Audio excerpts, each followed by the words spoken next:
You are listening to the Techie Leadership Show with Bogdan and Andrei.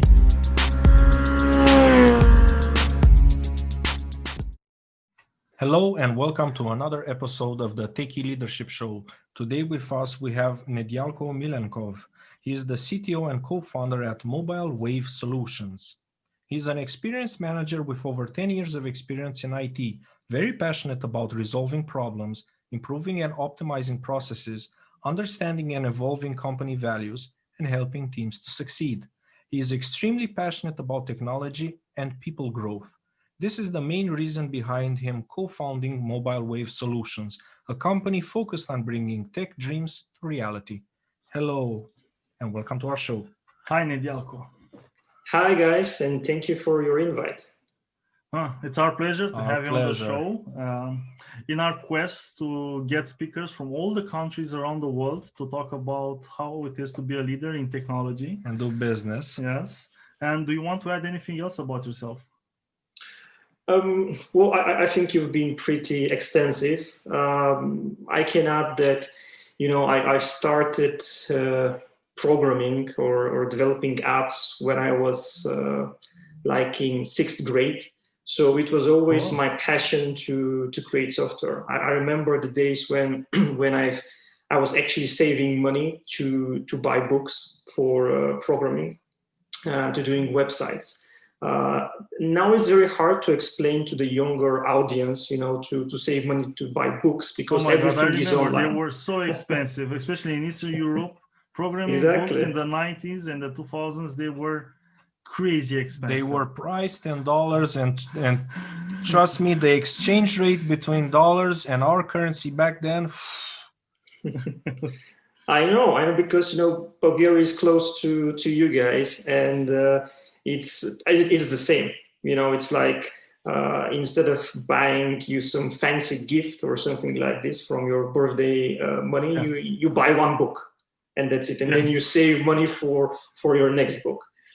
So, but it's hard to explain it to the younger generation because right now everything is most of the things are free. If you want to learn something, it's accessible. So it's much easier to start developing your dream, whether it's programming or something else. So I started more than 15 years ago developing, and then in my high school to university, I did some freelance projects.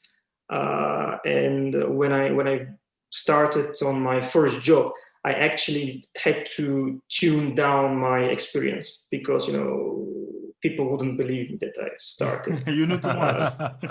Yeah, so I had to tune it down to look more, accurate. So, and 15, 17 years fast forward, it's here I am with development experience, but also, when you create apps, when you develop for more than 10 years, you want to make something different, right? So that's why I've decided that my next challenge would be to develop something like develop a company, grow a team, develop expertise, and etc. So that's what I've been doing in the last 7 years. And how is it going? It's going good. I mean, it's quite rewarding. It has ups and downs, of course, as everything else. But I think watching people grow, for me personally, it's the most rewarding thing, and solving problems, right, and actual problems, and also creating this safe work environment where people can do their job and they like to go to the office. I mean, now it's different. Yes. I mean, people don't talk much about office, but before, it's like you spend more than half of your day in the office, right? It's like your second family.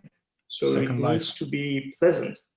Exactly, second life. And my quest and my objective was always to make this as a comfy second home where you're excited to go to work. Well, now I'm really excited about talking with you because that's something that we also want to provide the world and open their eyes, because unfortunately, in most tech companies, most people there are there for just because they get paid to be, not because they feel like they're part of something, they're doing something worthwhile, that they're growing or developing. Usually they lose skills the longer they stay at the company in a position, because they get specialized in one project or just a part of a project, which sometimes it's older technology and it's not something new, it's not exciting. And it's good to hear that there are companies out there that invest money and time and resources to make sure that their people actually grow, develop, and feel welcome, and they're happy coming to the office. Yeah. Yeah, absolutely. I told somebody in the past, I said, listen, you cannot attract top talent with money alone.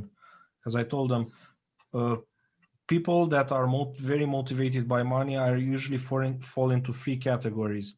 Either they have lots of debt and they need the money, or they have very expensive passions, photography, cars, whatever it is, and that might conflict with their timeline for working, so they'll want more time off to enjoy their passions. Or they have a drug problem, which means that they cannot be top performers all of the time. So unless these are the three picks that you want, try to focus on other things to attract people to your company. That's a good example. I like it. So I think it's I know the markets in Bulgaria and Romania are similar, and also in Europe, not to mention US. But it's really hard to attract good talents, right? And at some point, as you said, money are not the most important part of your job. Of course, everyone works for money, so this is really important. And I always try to show it instead of saying it only.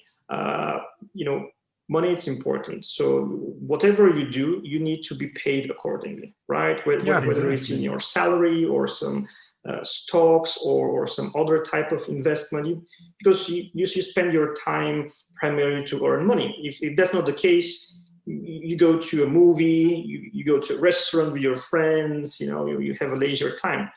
But then after that, everything else that a company offers is actually the differentiator between the companies, right? So everyone can say, okay, I offer you X amount. And then company B says, I offer you the same, right? So how do you choose? It's the small things that are important, right? The setup of the office, the mindset of the colleagues, the company culture, the opportunities to grow. How do you attract people? But then once you have attract them, how do you keep them in your company? Because what you said, that's the reality. I mean, people join company and they leave company. What makes them stay in a company, right? Especially if you have a boring project or you've been doing something for years. That's what I believe true managers should be doing, and they are doing. We are doing. We're trying to keep our people in the company and trying to make them grow. Because when they grow, they face new challenges. So they are happy to explore these challenges, gain new knowledge. So for me, that's really important. And the market is very dynamic. I mean, people sometimes they jump from company to company every 2 or 3 years, right? Especially in the IT industry. So this is what. And in a way, it's true that people live because of management and they stay because of leadership. So, and it's too much focus. I've seen too much focus like how to do management, and it goes like into micromanagement and all this stuff. Or sometimes it's better to have no management at all and let people organize themselves than to have the management without leadership. Basically, this is called Scrum by the book. I've never seen it implemented like this. I mean, this is the holy grail, right? I mean, people to self-organize. Maybe we'll get there eventually. I mean, but it requires a lot of, of everyone to be on the same page and people to know each other. So when you have new teams or dynamic teams, when you add a lot of newcomers, it's really hard to do it. So you need someone in the management side to actually drive to steer the boat, so to say. But what you've mentioned has been my dream, to set, because if you have it, you don't need managers, right? Yes, and it's possible. It is possible, and it happens at some companies because sometimes you have absentee managers. They just like staying in their office and do nothing. The only way it goes wrong is if you have the client, the person that actually pays for everything, they're obnoxious, and then you need the leader or even the manager to step in and take all that beating. You cannot have the people doing the work because they don't have the authority to stay in front of them because it's not presented that way. So that's where, but if you have like a match made in heaven, you have like a really good client or client base, and they trust you and they work with you, they see like you're taking good decisions, they like to communicate a lot. In that situation, you really don't need managers. They should step away, just let the tech team do their jobs, and everything is going to be fine, especially if you have professionals hired inside the companies and they all pride themselves as being professional. That's another rant. It would be like basically not a lot of professionals out there. They might be good with tech, but not they don't have like the professional demeanor. You can still feel like you're in like a kindergarten when you get in some offices. Sometimes. The only thing I would recommend adding to this, if you have self-organizing teams, as the manager or the director or the CTO or whatever your title is, the chief boss over the people that you actually supervise, from time to time, speak with them and ask them, how is your client treating you? How is the work doing? Do you enjoy it? Go through a list of things just to get them used to the flow, and then drop the really important question. Do you want to keep going with this client, or should we look for a new one for you? Even because if they say I want to look for a new one, then might ask them, you first ask, okay, what are we looking for in the new client, to be able to draw out the real problems that they have with the current client. And even if you don't find a new client, okay, at least you're thinking about them, and they know that. And trust me, people appreciate that. No, it has to be an option on the table, and it's something like in most outsourcing companies, and even in big companies, because you can have a product company and 50% of all your revenue come from one client. So basically, you're outsourcing for that client, and whatever he wants, he gets. Yeah. And having management or leadership, better said, in the company say like, look, I know you're taking some pressure now, but we need him at the moment, and we're working actively. These are the steps we're doing, being transparent, to find 2-3 more clients like him, so we have options, so we don't depend so much on that one client. 2-3 more big accounts rather than clients like him. But yeah, that's the direction. And you'd be surprised of how people react to that, because great workers, great developers, since we're speaking about tech companies, it's true, they live because of they leave management rather than companies. Usually they fall into 2 categories. Either they think the work is beneath them, so they want new stuff, new challenging stuff, or they feel that they have been mistreated by the people giving them the work. It's one of these two. So they're looking for new pastures. The grass seems greener when you're stressed out and anxious, and after 6 months you discovered it's the same thing. Yes. That's why job hopping is really popular. Every 2 years. Or if you feel underappreciated, yes, that's another reason to leave, because you might be thinking that you're adding value, but the feedback that you're getting from your company is that you're not doing very well. So that's another reason for someone to leave a company. It happens a lot. Actually, it's even worse than that, because some feedback would be better, even negative feedback. Usually, you don't get any feedback at all. So they go over the work that was assigned to you and tell you if it's passable or not, but they never give you feedback. How is the end user using it? Do they enjoy it? Do they find it intuitive? Did they appreciate it? Is it something that they want better done? Did they really like something that maybe you should focus on using in other parts of your work?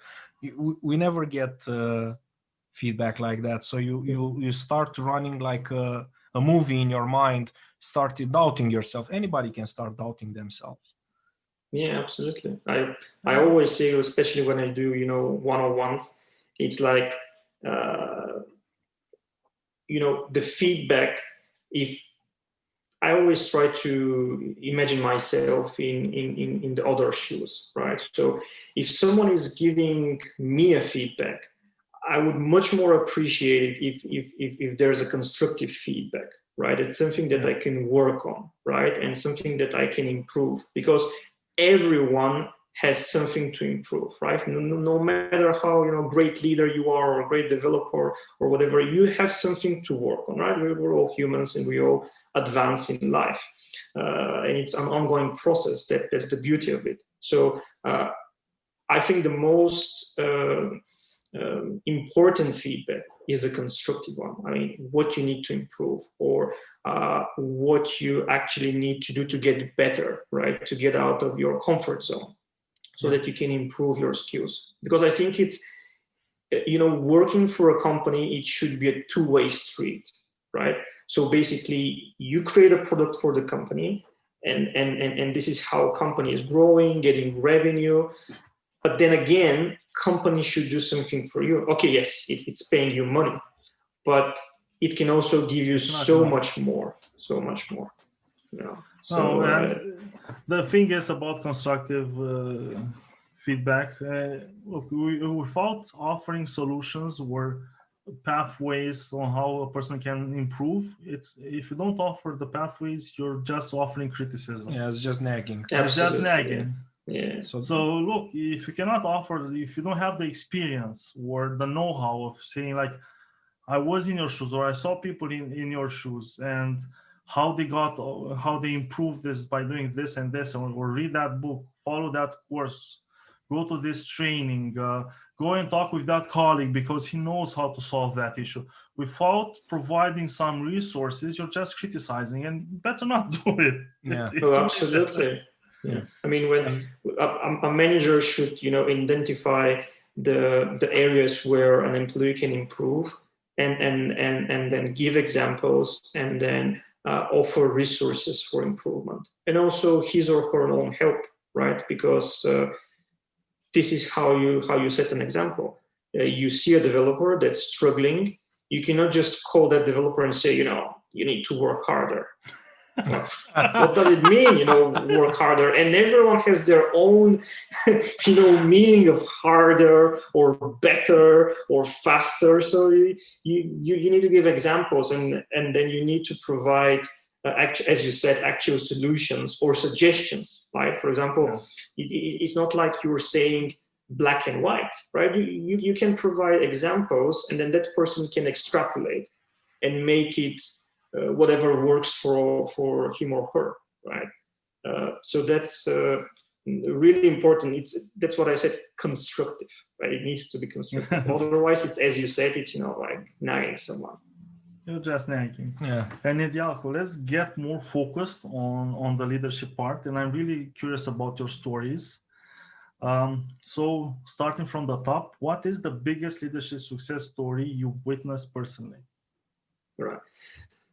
So one that I can think of is I was working with senior developer, and throughout the years, we were working together. Then he went to another company. He changed several companies, and at some point when we catched up, he said that he moved to team lead, and now he's a development manager. So it's really cool to see someone in like 5 years to move in the ladder, and from a senior developer to have a team of 5 to 10 people, and then to be responsible for 20, 30 people, right? And this is, for me, it's very interesting. And also I like to tease him and say, oh, now you see what my problems were, with developers, because now he sees the other side,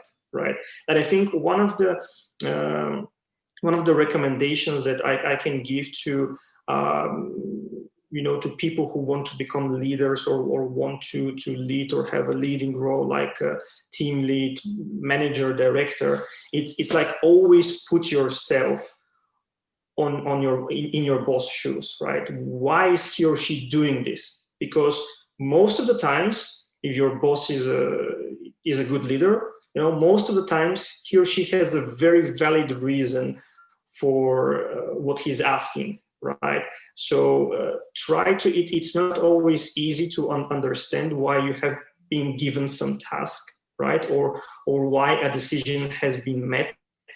But when you try to reflect on this and ask yourself, okay, why is my boss asking me to do this? Or why he or she has taken this decision? It doesn't make sense.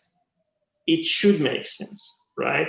And when you put yourself in your boss shoes, this is how you get experience. And this is actually how you show your manager that you are capable to take more tasks, and you're capable to take more leadership tasks. Because if you don't show understanding, then probably you won't be trusted with more leadership tasks. So this is something that I've been doing, throughout the years, and I've been always asked, even when I was developer, right? I was always asking myself, okay, why are we doing this? And I had situations where we were doing something that didn't make sense for me, right? So I always challenge myself, and sometimes I ask my manager, okay, in a very constructive way, okay, so can you please tell me? I'm sure that you have a bigger picture. I'm sure that you cannot share all the information, but whatever you can share, it will really help me to understand, why are we doing this way and not the way that I recommend, for example. So, yeah. This also makes great sense also for technicians, for developers. Always ask your client, okay, what is the purpose? Simplify it. If you had to put it in for this particular job, not the whole project, for this particular job, if you had to put it in 2 sentences, and think of me like a child, what would you want to achieve? And they'll tell you, and the reason behind this, and also paraphrase this, tell them, you tell me what you want to achieve, and I'll think of it as a tech challenge and give you feedback. Okay, we could do it like this. We could do it like that. We could do it like this. These are the benefits for each choice. These are the cost analysis. We can further discuss it, go into in depth, and together we can pick the best outcome for your company, for your product, for your desire. And also another thing about meeting people halfway, what you said about putting yourself in your manager's shoes. Recently, we had an interview with CTO from another company. The 2 founders did something very interesting in that company. The CEO brought in by the 2 founders, every Monday he would send a company-wide email, because they had offices in San Francisco, London, all over the earth, and which basically it was an outline of what he did the past week and what he wants to achieve this week. He said it that he offers transparency, but more than that, it offers a clear-cut company-wide goal. And I guess that's one of the main reasons that 2 months ago they had the biggest software IPO in history. Huge company. Yeah, exactly. So basically, the CEO did like a stand-up for all the company, detailing exactly what he did during a week.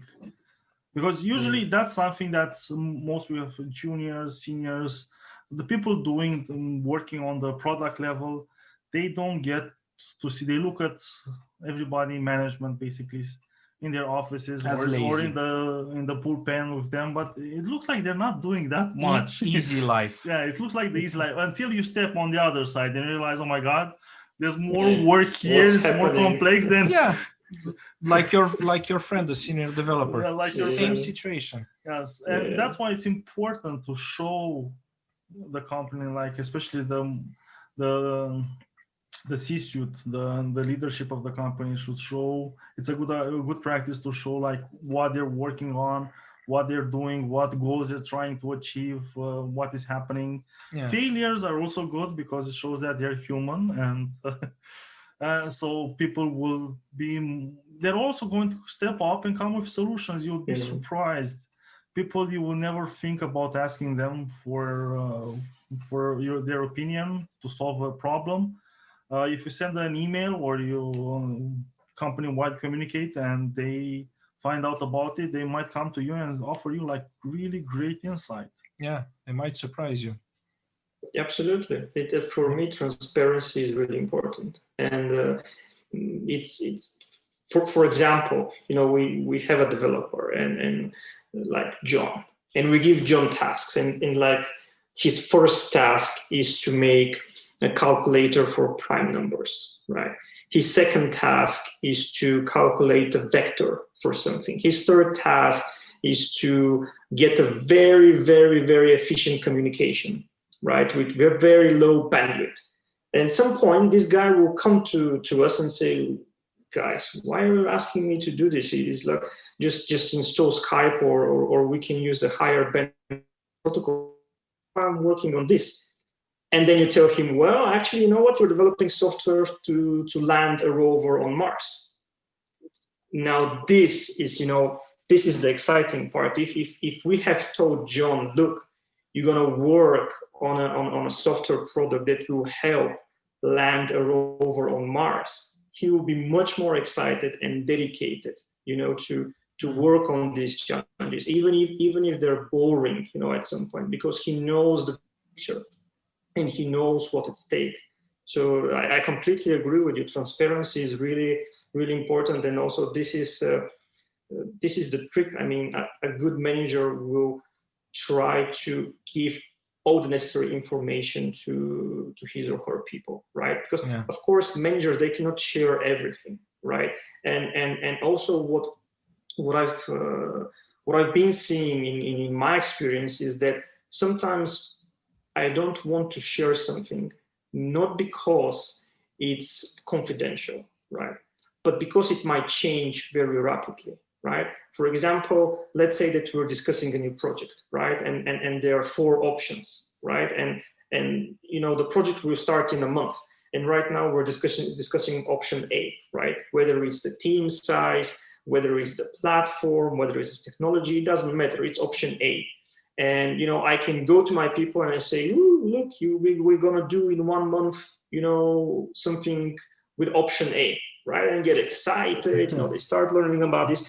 But then things are very dynamic. I mean, the more you go on the top, the more dynamic things get, right? I mean, things change every minute, literally, right? So, and then you can hop to option B.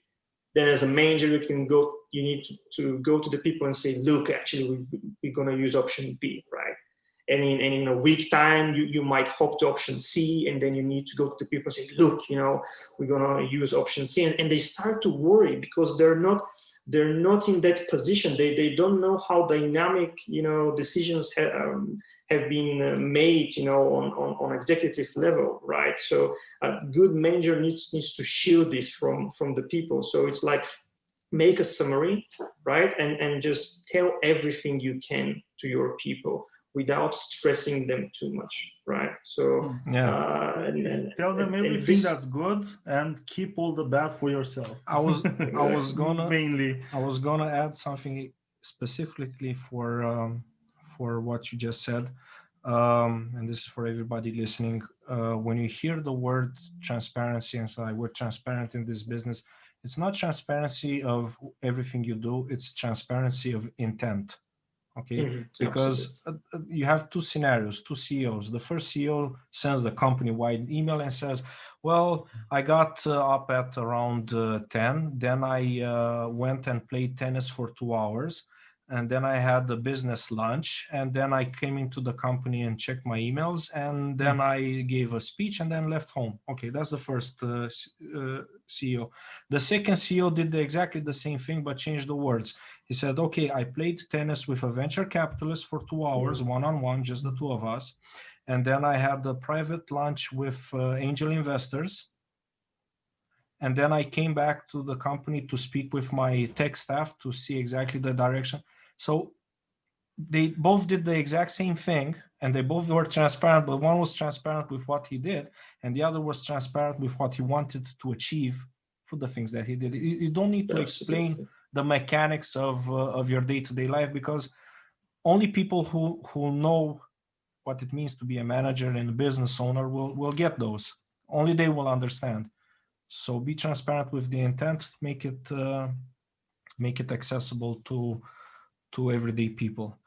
But now we have to move on to the thing that gets me the most excited. What is the biggest leadership failure that you've had the unfortunate experience of witnessing? So I was fortunate not to witness, many failures. But as a summary from what I've seen is like people got promoted to a management position, whether it's a TL or something else, and they become new people, right, from day one, and it doesn't work like this, right? If you're promoted because of yourself. You cannot change your attitude 180 degrees, right? Because you lose the values that you've been promoted for, right? So I've seen managers that they were very close friends with their teams, and once they get promoted, they build a wall between them and their team. And also the second thing that I've witnessed is people doing micromanagement, right? It's like, for example, I see some that developer that's always complaining why his boss is doing micromanagement.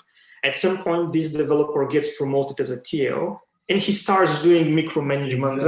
Exactly.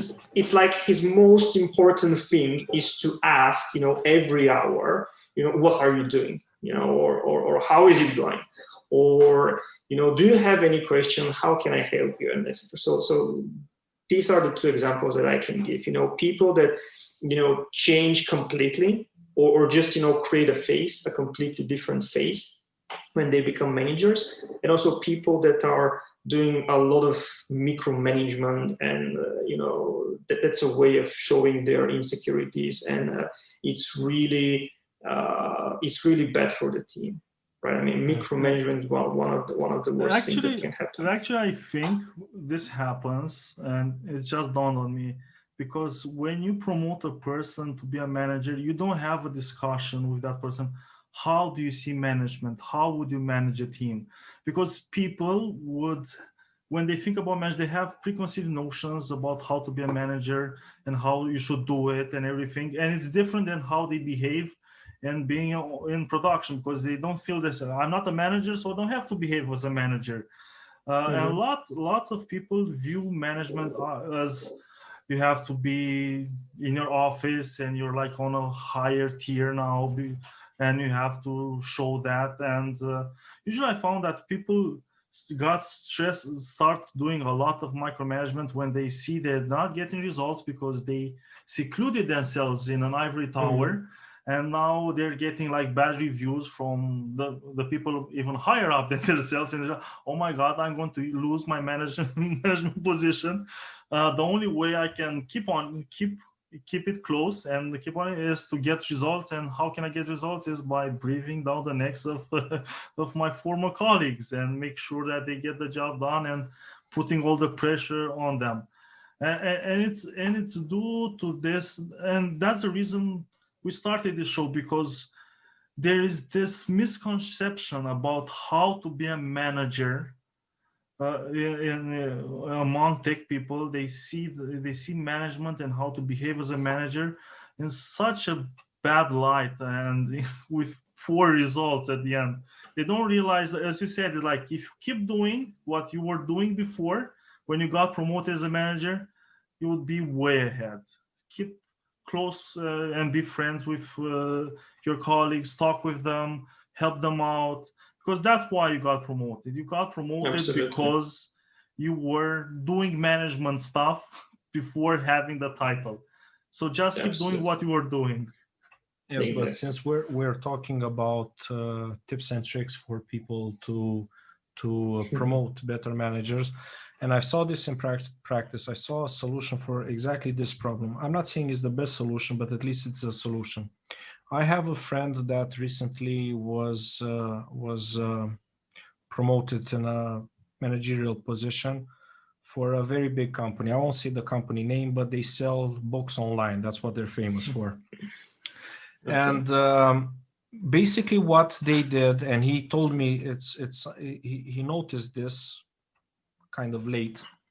What they do is when they want to promote somebody new, they make the position available, publicize it internally and externally, but they prefer internal people. People who would want to accede to that position apply for it. They have one-on-ones and all that jazz. That's the technical part. That's not important. The sneaky part is that they change nothing in regards to the contract they have with the person. They just start giving him more and more responsibilities, more and more towards and keep growing him on a monthly basis.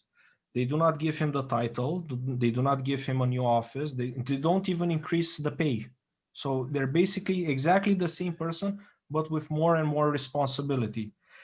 If they can handle the responsibility, they might not like it, they might not enjoy it, they might not keep up with all the increasing responsibilities, or they might start doing micromanagement, they won't get promoted. But when they get promoted, they have experience. Once they have the title, they actually have experience doing the work they are now newly assigned for. Exactly. And also it does another tricky thing, but don't share it with anyone. This is just for business owners. It decreases the chances of your people leaving too fast in other companies. So in his case, it took more than 1 year of doing actual managerial work before he got promoted. So you get the endeavors of a manager without having to worry that they'll leave. Once they get promoted, even if they might seem, well, it's not technically exactly for me, but I can do the job, they will stick to it at least for 1 or 2 or 3 more years. So you will do work in promoting them and teaching them, and you will get back return value without having to worry about them leaving too fast. Because they have to work for it. They had to work for it. I can tell you why they don't increase the salary initially, because of what you said. So what happens, you promote someone as a TO, and you increase his or her salary, but that person is not performing. So it's easier to say, oh, okay, we'll make you a senior developer because we need you a lot in that area of expertise, right? So we can utilize you better as a developer rather than TO. So you haven't failed, right? But what do you do with the salary? Do you decrease it? I mean, once you increase the salary, that's it. It's very hard. Exactly. It's very hard to decrease it. So this is the reason, I guess, one of the reasons why they're doing it that way. And another is, as you said, it's just budget. It's like gives you 1 year free of a TO position. It's always give and take, right? It should be a two-way street, right? I mean, the company is helping the employee to grow, but on the other side, the employee is helping the company as well, right? Because you need someone in that position, and of course, companies always prefer to promote someone internally because they trust that person. They know it. There is a saying that I prefer to choose someone based on what negative qualities I know about this person, rather than the positives, right? Sometimes people don't like surprises, and they want to know what are the negative qualities of a person, and then promote that person to the position because they know what to expect, right? Because if you know only the positives of a person, right? For example, he or she is like working long hours, very dedicated, and etc. But you don't know that person very well, you could be surprised, right? You could be going into a minefield. That person can easily burn out, for example, or can be stressed, or there's a lot of things that can unknowns. So a manager prefers to know his people, and this is one of the reasons why internal promotions are so sweet spot for They are They sweet spot, but the leadership has to know how to manage them, because you can create a whole bunch of problems internally. It's way easier to bring somebody from externally and place them, and if they doesn't work, they leave the company, and that's that. And it's seen as a failure only on the leadership side, and it's okay. But if you promote somebody from internal, put them in, and then because of envy and stuff like that, and somebody else was expected to get the position, and they have more clout and they're closer friends with the people on their team, it can turn into something way worse if you don't have the discussions with everybody that's going to be under them. Like we were thinking about promoting Jim, for example. What do you think? Would he be a good manager? And you have to be able to get a consensus inside the company that yes, we should promote him. It doesn't come like top down, it should come bottom up, the promotion basically. Yeah. If not, it would fail, and you actually lose, because that person that will not stay probably in the company if you have to demote him, because he sees that he's not really wanted by his colleagues and he cannot go back, and you actually lose a good performer by doing a promotion without doing all the legwork to ensure that it's going to stick.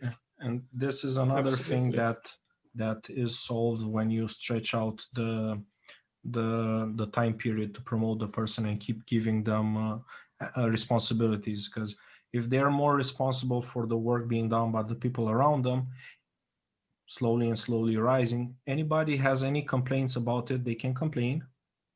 Okay, and you ask them, for example, Bob, what's your problem with Jim doing that? Oh, you're giving him a managerial role.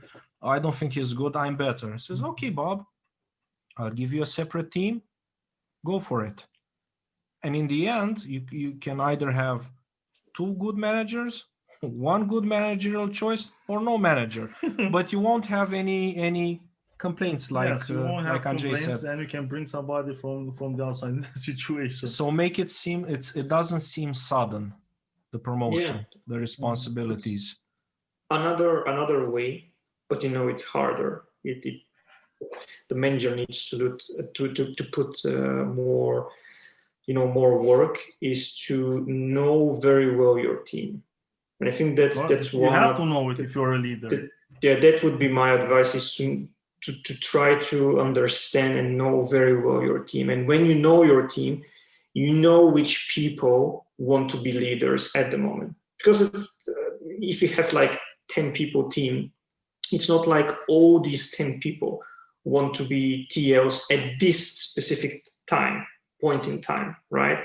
So usually you have one or two, maybe three people that they want to be TLs. And then just you need to have regular conversations with them, one-on-ones, and ask them, do you want to develop yourself more in like a line manager or like technical lead? Because there is a difference between team lead and technical lead, and some people don't understand it. So they feel they want to be TLs, but actually they want to do technical management. Choose the technology. Right? Yeah. Exactly. So it's really important to know your team, and then once you have this open position, to, you know, as you said, to have an open discussion and to steer the right guys to that position. And for example, if you have two people that the two people are really competing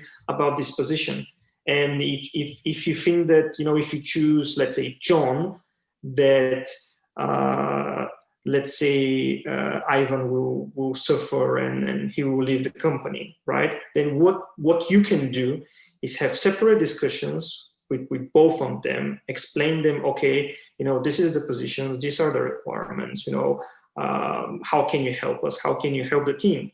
And then you can just bring them together, right, in one discussion, and, you know, make them talk, right? It's like, for example, who would you prefer to be on that position? Well, is it rather you or your colleague, right? And sometimes you'll be surprised because people will say, oh, you know, my colleague, he has so much more experience. Maybe, you know, I learned from him and then I get promoted for another team, right?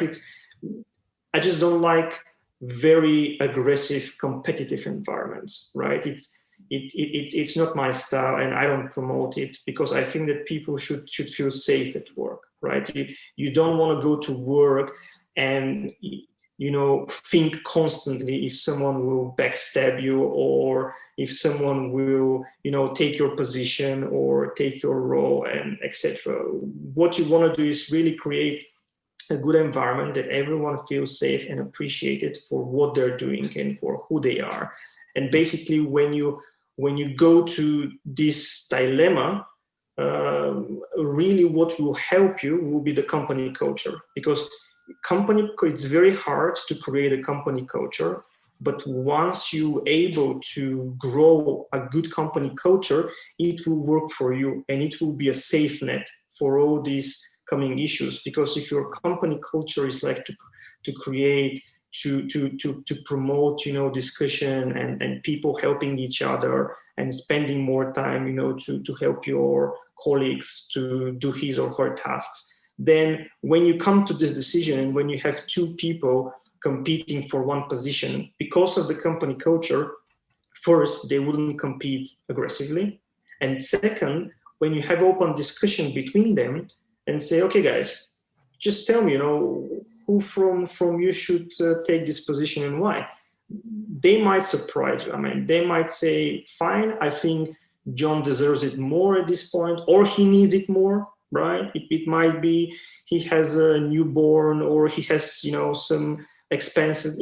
People will surprise you when you have, you know, a safe family environment. People really, you know, care for each other. And they know that, okay, John will take this TL position, but my manager right now knows that I want to be a TL eventually, and he or she will lose me if I don't get promoted. And because I'm in this safe environment, I know that as soon as there is another open position, I'll be the man for it, right? So this is another way of and that's something happen. that most people that get promoted to management don't expect, and they're a little shocked, is like all the social financing you have to do. And you have to basically, I advise anybody that wants to get into a managerial role, get at least 10 books, go to like a library on psychology, human psychology, whatever appeals to you, just get them, read them, and then shoot. And you have to realize that, especially as a technical person, it's going to be like a big leap, because you're used to working with technical stuff that with things they rather than work. people. You can make them work if it has to You be. can coerce them to Yes, work. I will force this You can to work. coerce them to work, and then you start working with people who you cannot coerce. You're going to find out really fast that you're going to get really bad results if you try to coerce anybody. The more you try, the worse it becomes. It's amazing that you reminded me that, because I remember another company who I think solved that exact problem and a couple more. They had very good job descriptions of each and every role in the company, and each and every new role that they created.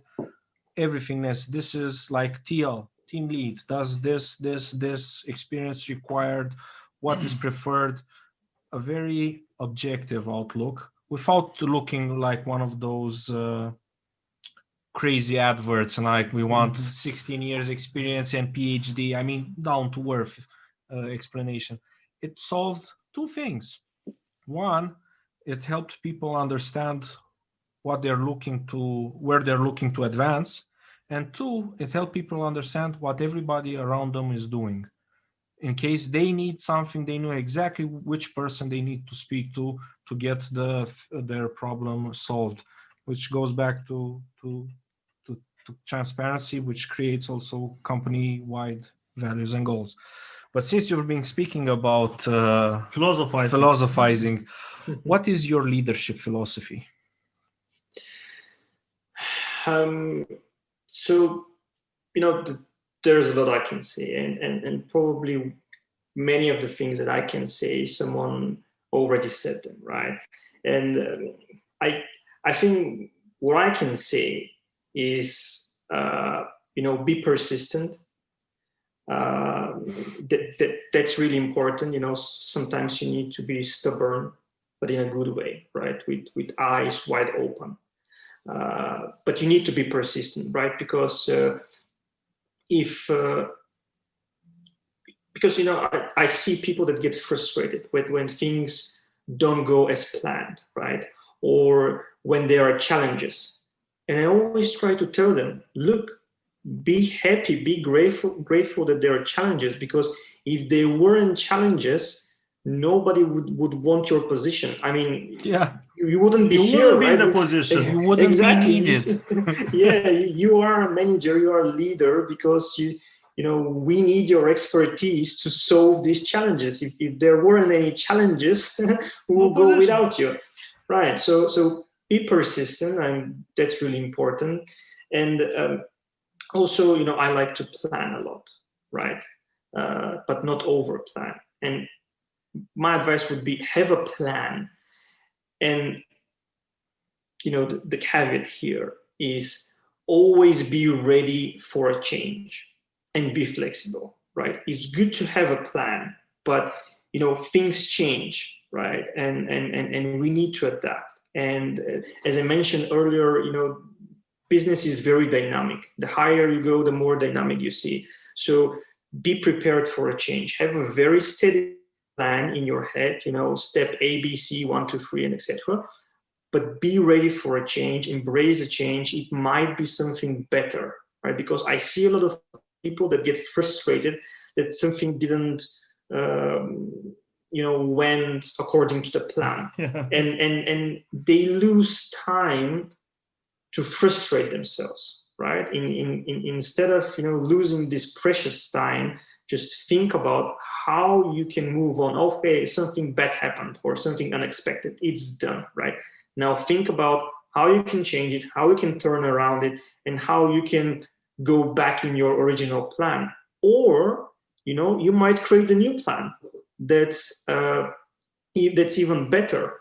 Having the input data that you have at the moment, right? You might think of something better. So plan, it's really important.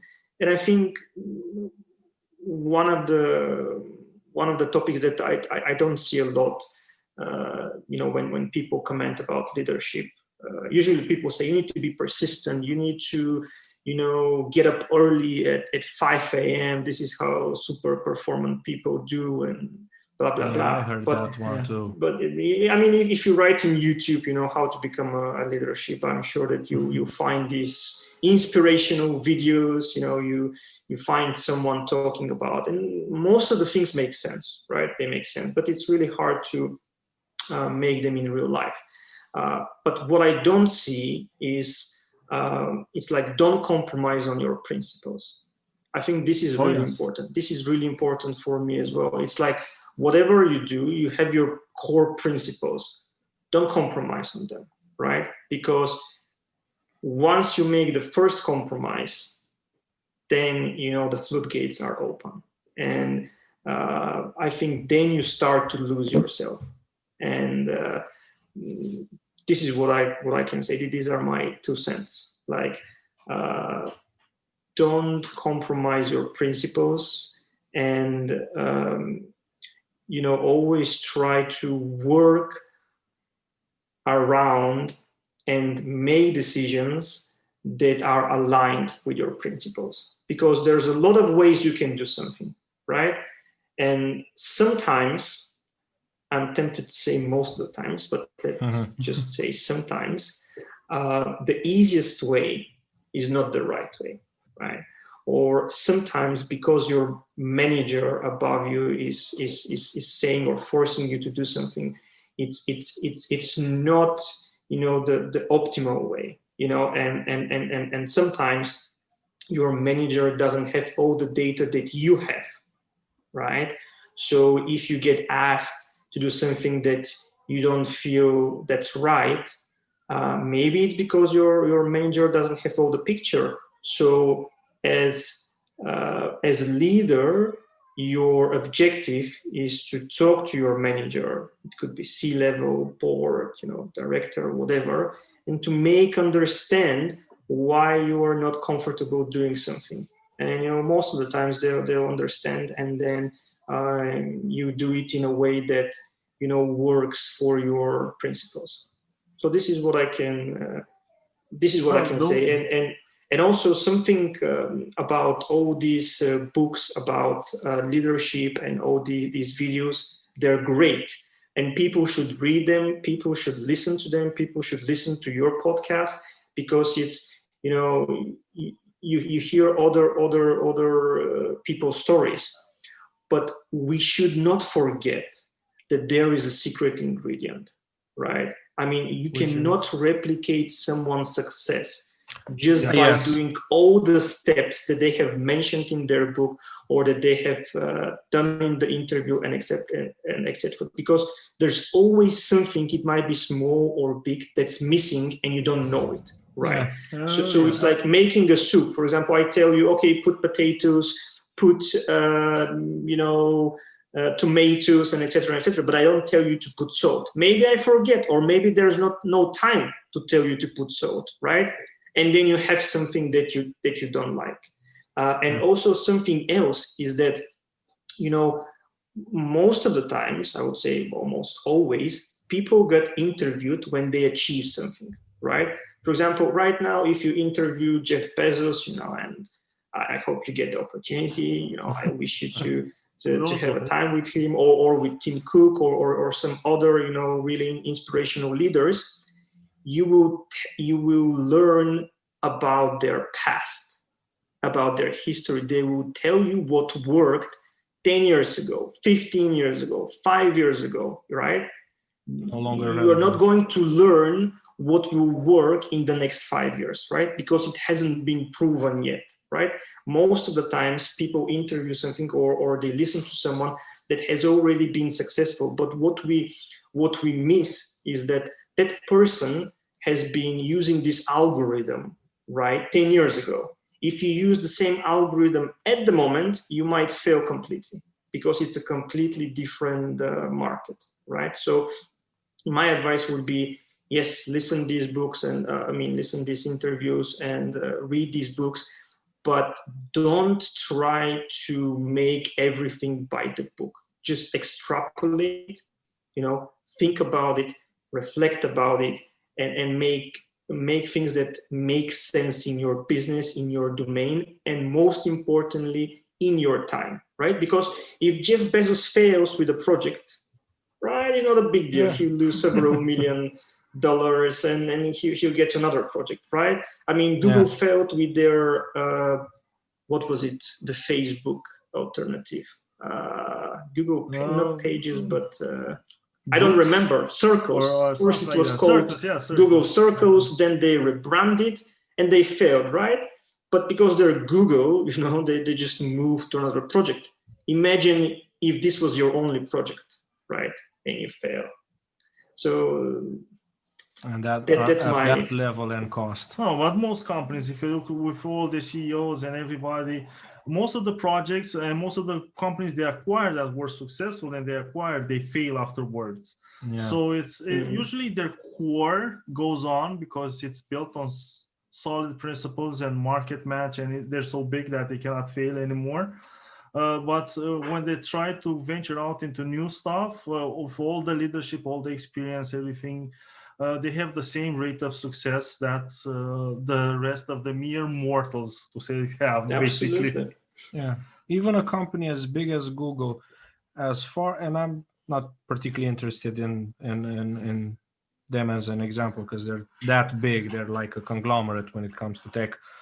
But as far as I can see, they're only making money out of 4 business ventures. So you have Google, Google AdSense advertising under Google Main Plus.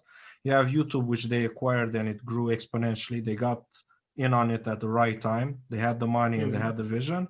They're making money with Google Fiber because every internet provider can make money. It's the more years pass, the more money you can make with it. And cloud solutions. I don't know of any other part of the company that really brings in money, honestly. Absolutely. To keep the lights up. I think 80% is from ads. Yeah, it's ads based. That's their main revenue. It's not, and that's what they got like when they started growing. It's not, they haven't before. If it was like the idea of a leader being so, as most leaders are portrayed, like so having such deep insights and seeing the markets and everything and the future yes, they would be building on that and they would become like juggernauts spanning the globe and basically globing up if you have the foresight to see how it goes. Yeah, but it's guesswork, and just like you said it before, you cannot reverse engineer success. It doesn't work, because that's really important. Success, it's like the truth, is just one thing. Failure, on the other hand, you can always reverse engineer failure. I don't care if it was 50 years ago. It's the same true today as it was 100 years ago. You can fail so as others today. True. Yeah, that's why we have the failure question. That's what the one we consider the most important. It's not the success one. It's the failure one. It's the failure one, because failures you can learn from them and avoid them. Yeah, absolutely. Then, Nedjalko, when it comes to aspiring leaders, what are the top 3 leadership tips you would have for them? So and again, there are a lot, and people can talk a lot, but my top leadership qualities would be like be yourself. I think this is the most important thing.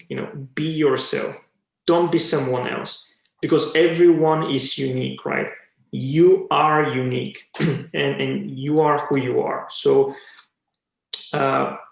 it's not gonna work if when you are a leader, you are someone, and when you're home or you're with friends, you are someone else, right? It's not gonna work, because you are a leader 24/7, right? And I've seen examples of people like they've been put in, like in big companies, right? They are in these positions because they grew because of the time they spent on the position, or for some qualities, and they're leaders there because of their title, right?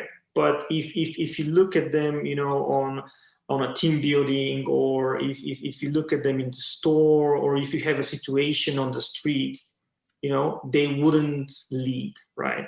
So, and this is really important, right? If you are a leader, you're 24/7. It's not like, I'm a leader at work. So, and then you just, I'm not, I'm very shy. If I see someone falling on the street, I won't help them. Or if I can prevent an accident, I wouldn't do it, because, I'm just, be yourself, right? Because this is what people will value. And, it's so much easier, because if you're someone else, think about it. You need to remember what you're saying, you need to remember how to behave. And this takes your CPU time, right? Your memory. I mean, instead of focusing on the actual problems, right? You just focus on how to be someone else. And the problem is that the more you try to be someone else, the more you become that person, right? And it doesn't end well most of the times. So, and it's very interesting when you do team buildings, right? In team buildings, you can see the actual leaders, because they lead in the team building, right? Because in a team building exercise, you don't have titles. The CEO could be just Bob, right? And he's working side by side of you, and he cannot tell you, oh, please do that. He needs to find another way to persuade you to do a task, because he's not your CEO at the moment. He's just a random person in that team building exercise. So team buildings are very important, and I would say for leaders, it's like making the good games, the team buildings, not at the moment, but at some point in the time, to look at your natural leaders, right? Because people that lead on the field outside work, they'll probably do fine at work as well. So first one, I'm sorry to repeat it so much, but for me it's really important. Be yourself, right? You are unique, and if you are promoted to that position, obviously people look at you and they see value, right? So keep being yourself, and people will appreciate it. There's so many fake news, fake videos, fake stuff on the internet and in real life, right? Fake success. Yeah, being yourself, it's becoming like trendy, like being unique. I mean, it's not very common for someone to be themselves, right? So that's number one, and it's hard. And again, it comes on, don't compromise your principles. It's really hard. There is a story, and it's a very good story. There is a man, like a young man, and he sees all these politicians that are really on the top floor, and they don't listen to the people, they don't see the people, they don't do what's best for the people. So he's very upset, and he's like, I'm gonna go there, I'm gonna become a politician, and I'll show them, and I'll help the country. And he starts climbing through the floors. There is a ladder, and it's called Story for the Ladder.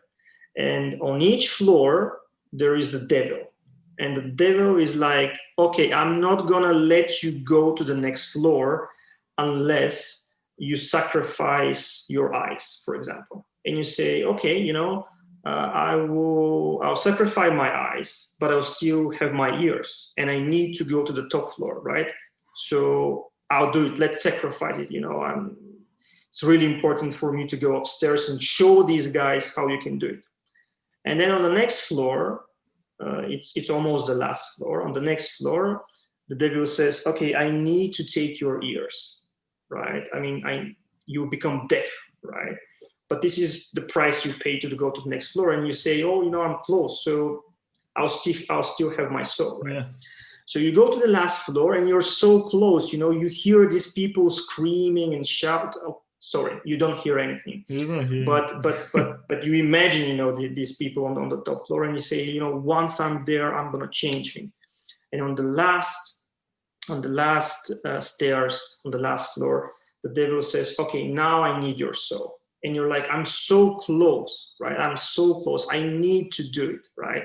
And you give your soul, and you become like others on the top floor. Like, you cannot hear the people because the devil has taken your ears. You cannot see the people and people's problem because the devil has, taken your sight, your vision. And you don't have your soul, you don't have your heart. I mean, of course, that's. But it's interesting, as a politician, you keep your tongue. You can still talk. Yeah. Absolutely. So it's. And I think that's the real life. Like you start small. Of course, you're not sacrificing your ears or your eyes, but you start small, and you don't see it, and then you keep sacrificing, and at some point, you're a different person. Right? So that's. It amazes me that you've been to Romania. Now, make sure that when you wake up in the morning, when you look in the mirror, you still recognize the person looking back at you. Because if you have difficulties with that, you're failing. First and foremost, you're failing yourself. And if you fail yourself, of course, you're going to fail other people, because who better to take care of yourself than yourself? Absolutely. Absolutely. At the end of the day, you're, it's like another thing is, be humble, because even if you're, a very good manager, even if you're the best manager, there's always someone better than you, right? So be humble. The world is a big place. There's always someone better than you. So be humble and always try to self-reflect on yourself. How can you improve? This is really important. Whether you're a developer, and hard. Whether you're a junior developer, regular, senior, TL, executive, always think about this and you get better, right? You always get better if you always reflect on how you can get better and improve, and assess the data that you have. What have you done right? What have you done wrong? You get better for sure, because I've seen leaders that they just forget themselves. It's like they've been so successful that they think that they cannot fail.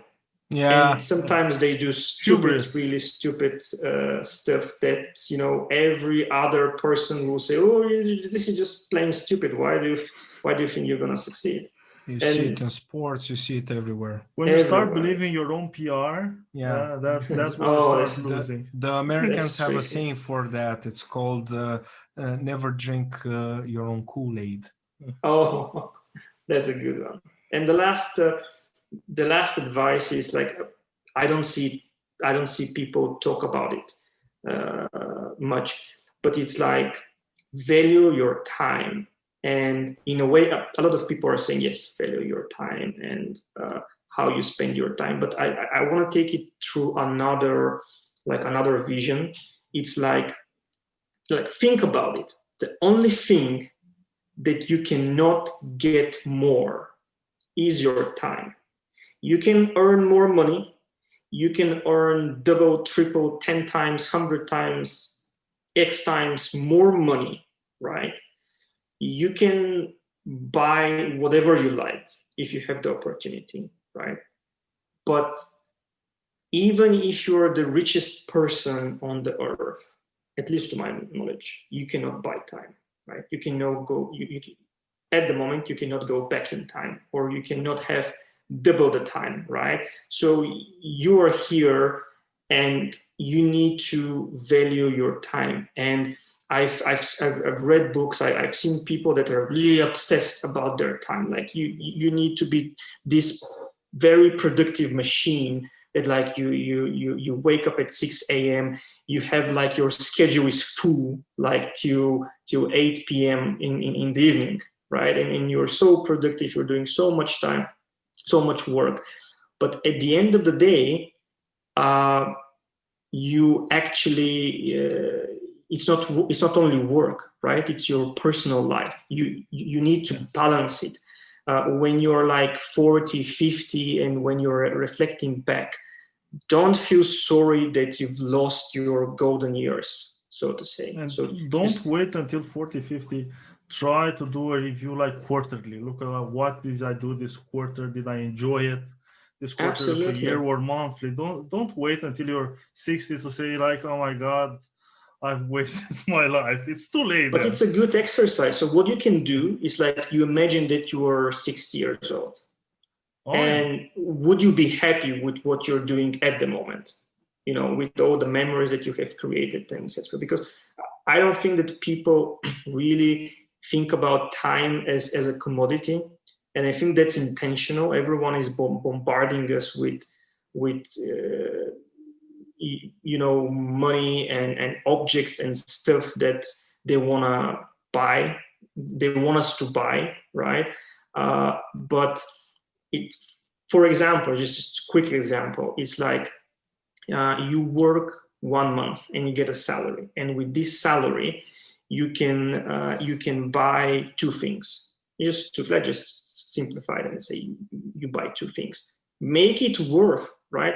Don't buy something stupid, because this is your time. It's not your money. It's your time you have spent. You have spent 1 month. Yeah. So buy something, or better, don't buy anything. Just save and invest. But if you have to buy something that reflects on your time that you have spent to earn the money, because money, it's an investment of something that you've spent time on. Like, we work right now, we get money, and with this money we'll buy something in the future. So it's an investment, and I think this is the most important advice that I can share. It's like it's hard. I'm not a master of it, but it's like we should always try to value our time, and not through the money prism. Like, for example, I earn X amount of money, so every minute of mine is like a golden mine. No, but for example, if you can change someone's life or impact someone's life with 1 or 2 hours discussion, then just do it, right? You are changing someone's life, or if you can, make an impact, just spend this time, invest this time. But if you're doing something that doesn't impact, or you don't see any impact, or the impact is lower than you expected, then don't waste your time, because you cannot go back. If you buy a shitty car, you can always return that car and buy something better, right? You cannot do that with time. Exactly. And that's one thing that I like about being a good leader and getting better at leadership and stepping into a management position, because you get the management position because there are problems and it takes a lot of time to solve them. But if you're a good leader, you're going to find out in a couple of months or a year and something, you're going to be mostly not having that much stuff to do. You'll have a lot of time if you solve the problems and get the people to work and cooperate and do actually what you have to do as a leader. You're going to find that it becomes really boring, and somebody maybe in the upper management will think like, why do we have him as a manager there, because he doesn't do anything all day, and it would be really stupid to fire him because he solves stuff. Maybe promote Absolutely. him. But if you're efficient as a leader, you get a lot of time. Yeah. Also, I wanted to add this like a small thing. As a manager, never put yourself in the position to take your people's time away. You mentioned like team building. It's harder for smaller companies, but for bigger companies, if you want to organize stuff, do it on company time. Do not do it on the people's free time. Okay, because then it becomes a job, overtime, OT job, rather than working towards your situation. And I've heard examples from some companies that had great success with this. They were put in situations in which everybody finished ahead of schedule, and so management said, "Oh, all the work is done. Take half a day off this Friday. You finished in the morning, everything. Go home, spend time with your family. Don't worry about it. We'll see each other on Monday." Yeah, and that works. That improves, makes people want to be efficient and effective. I bet this is a product company, though. Yeah, I know it's hard to do it when you get paid by the hour, especially if you do outsourcing. It's sometimes harder to do it, but still, try not to keep. It tends to punish the efficient people, because they look at it this way: if I can finish my job in 4 hours and I still have to spend 4 more hours, I'll either get more work, which I might not feel like it, or underappreciated. So why bother? I'll just drag it on as much as possible. And I've seen and heard a lot of developers do this. When they start, they intentionally underperform for the first couple of months. So when their tasks come in, they are tasks that they can handle no problems. No, I wouldn't recommend this. I've also seen this, but it's like you are basically shooting yourself in the foot, or maybe in the head, because if your manager is, by the way, when you mentioned that to read a lot of psychology books and books about leadership, another way, and Not only leadership, psychology, just I study know, psychology, interpersonal exchanges Yes, and communication. Exactly.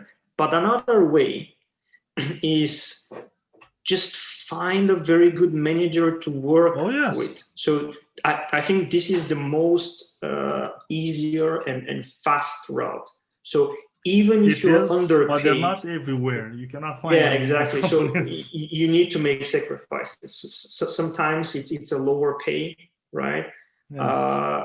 But it's an investment, right? Just always look at it as an investment, because what you learn from that person would be priceless. And a good manager will identify you as a developer, and if you are overperforming, then you'll get promoted, right?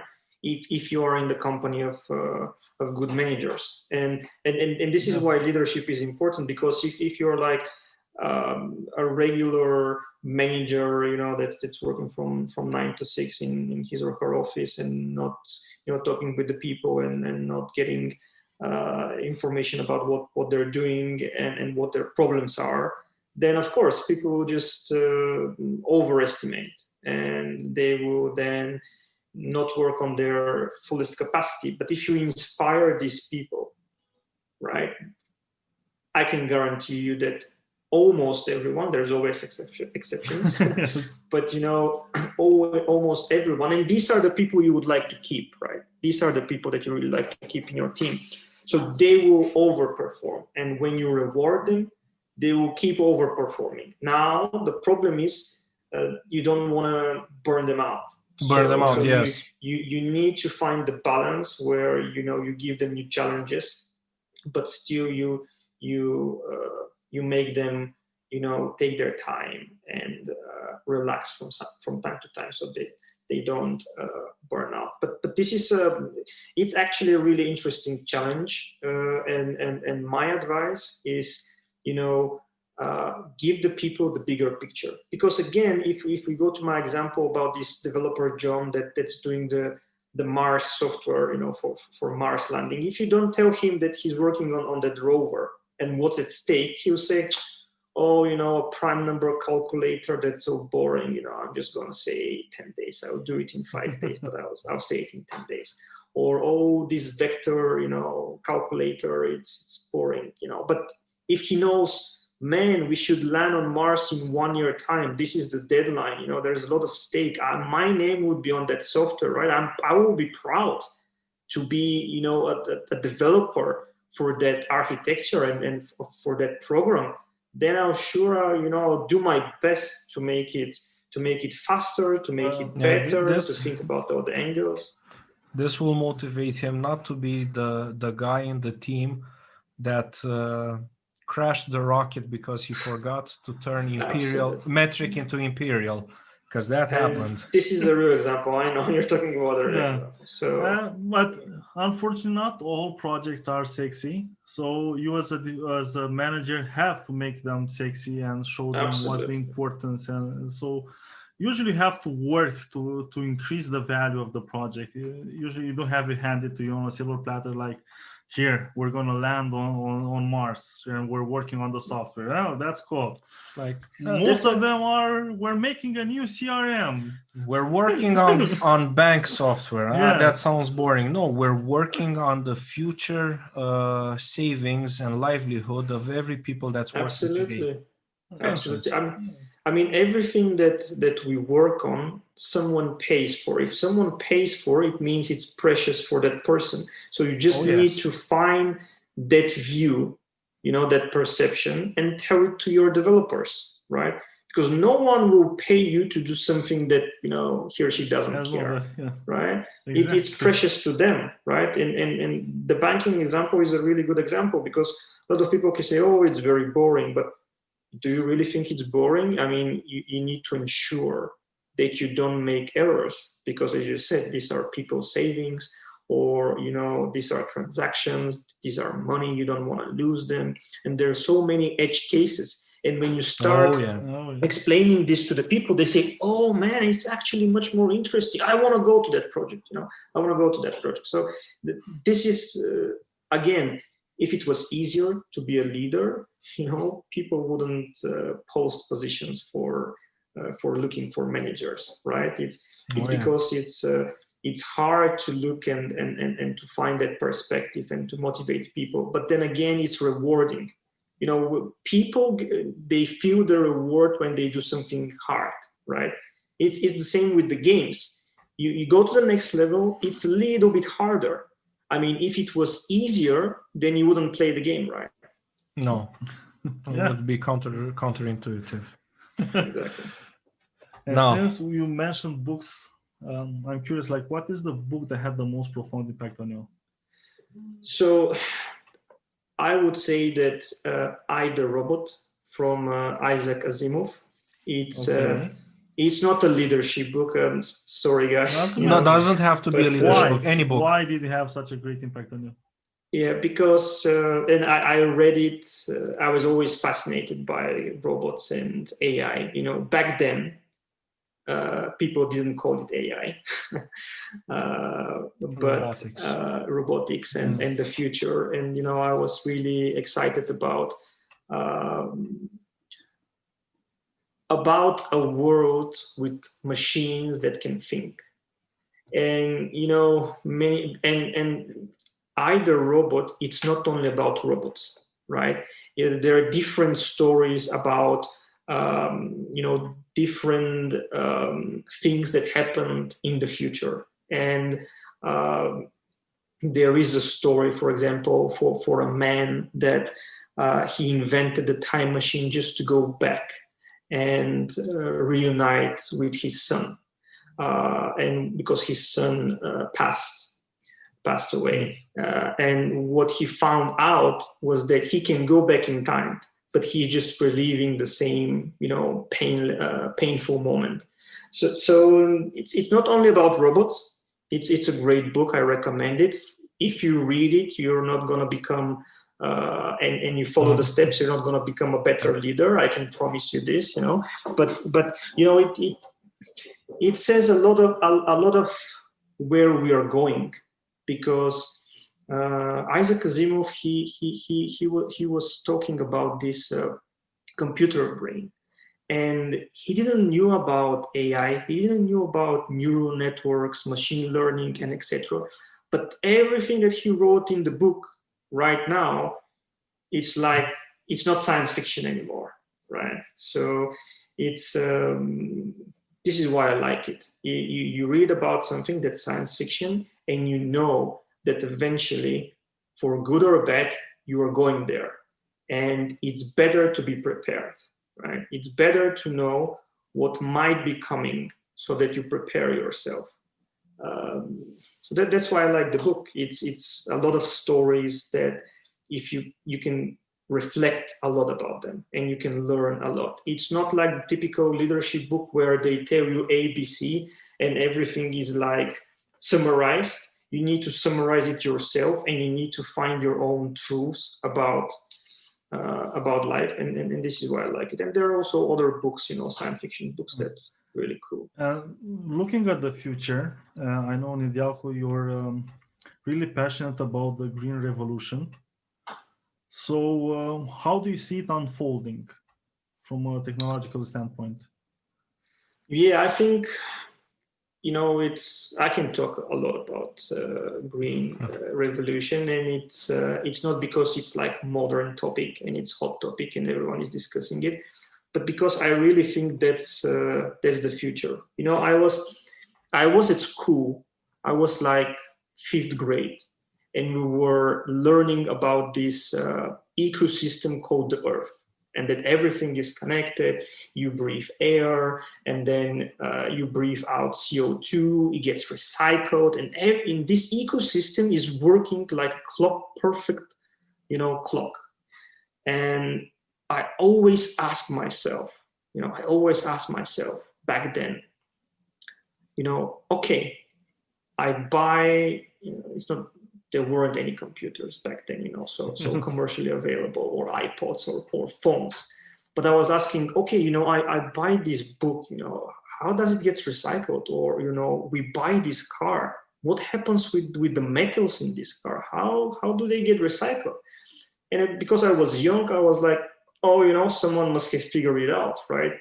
They must have figured it out, because if you're mining ore to build, metal cars, at some point you exhaust the, all the supplies in Earth. At some point you reach the end of it. I mean, if you're mining for oil and for petrol, for gasoline, at some point there will be nothing to mine, because you mined it all. So I was always thinking, I was stressed out, back then, like how this ecosystem works, because we've always learned about the biological stuff, water, air, animals, and etc. But we never learned about the physical stuff, about the, cars, the economic side, houses, exactly. But I always said, someone must have figured it out, right? I mean, we cannot expect to go without a full cycle, right? We should recycle. So, I was like, cool, I'm not going to stress about this. And then you grew up and found out what? And then I grew out, and like 10 years ago, I was like, every time I bought something from Amazon wasn't accessible 10 years ago, so much accessible in Bulgaria. But, if I buy something from the store, I open the box, and then there is another box, and then there is another box that you threw away.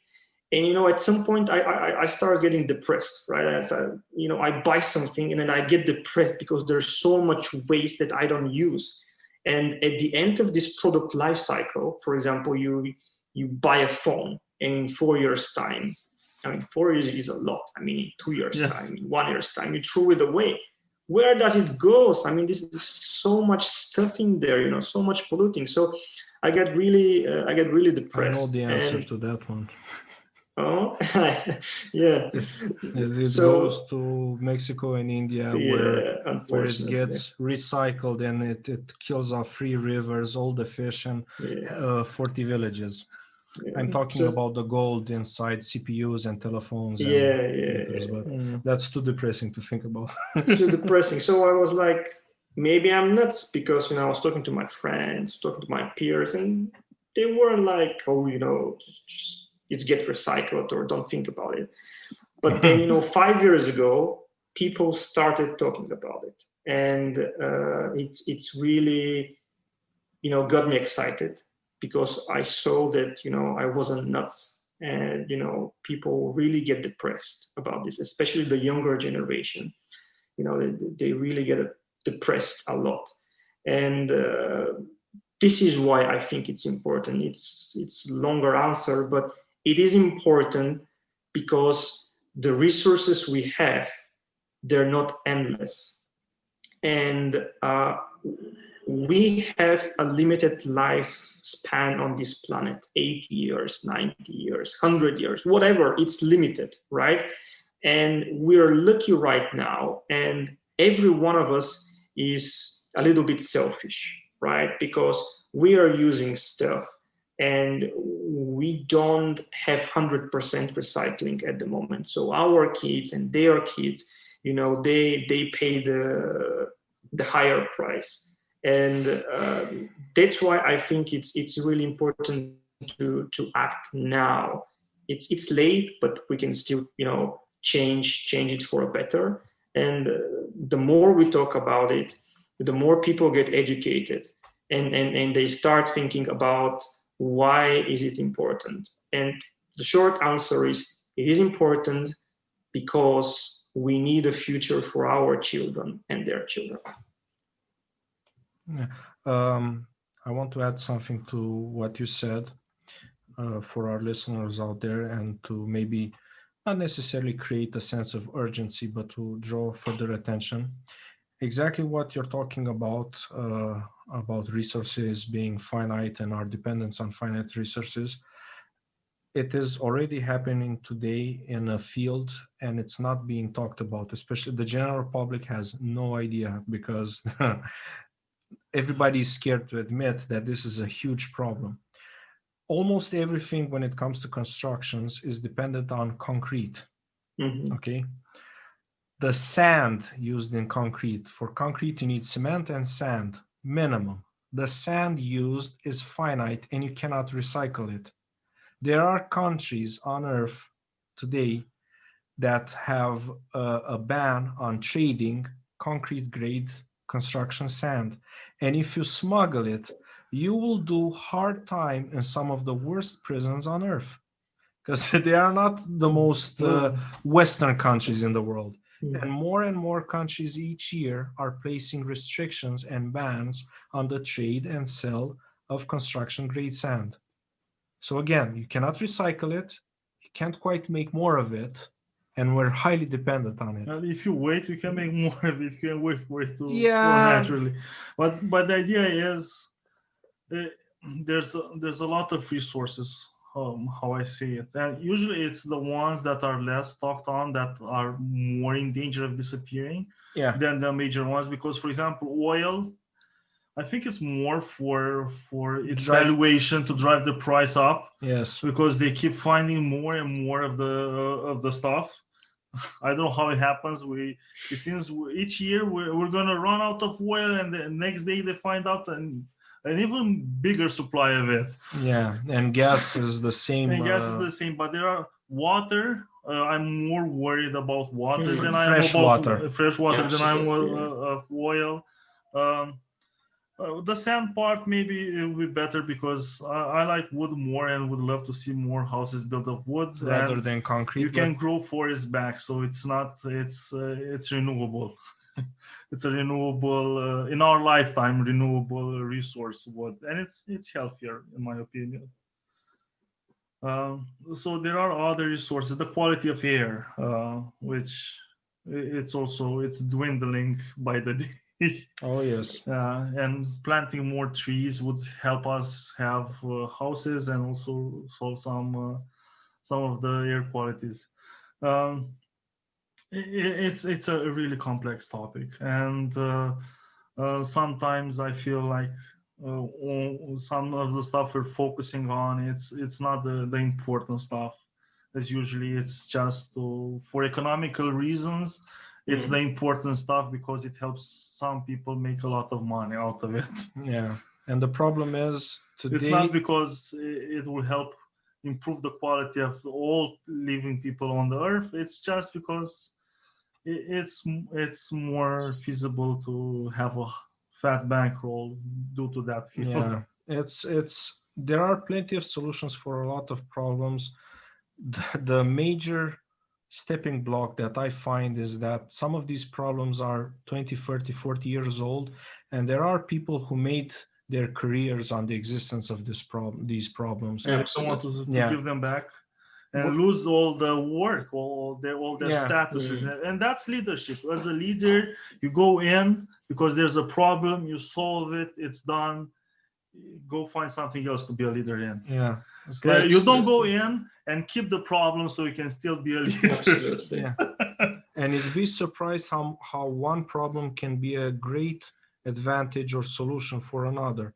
For example, plastic pollution is a very big problem. And the biggest problem is, okay, we got all that plastic, we didn't throw it in the oceans, we got it all stored in one place. What should we do with it now? Well, maybe we could recycle it. Okay, but to recycle it implies use of energy, manpower, and it again increases the end cost of new plastics. Well, they did find one cool solution in India. They use it to reinforce asphalt roads, which makes the roads so much more durable. But then again, in countries like Romania and other countries in Europe, if you suddenly make asphalt roads last 10 times longer, some people will go bankrupt overnight. They will pay an arm and a limb to stop that innovation. So it goes back.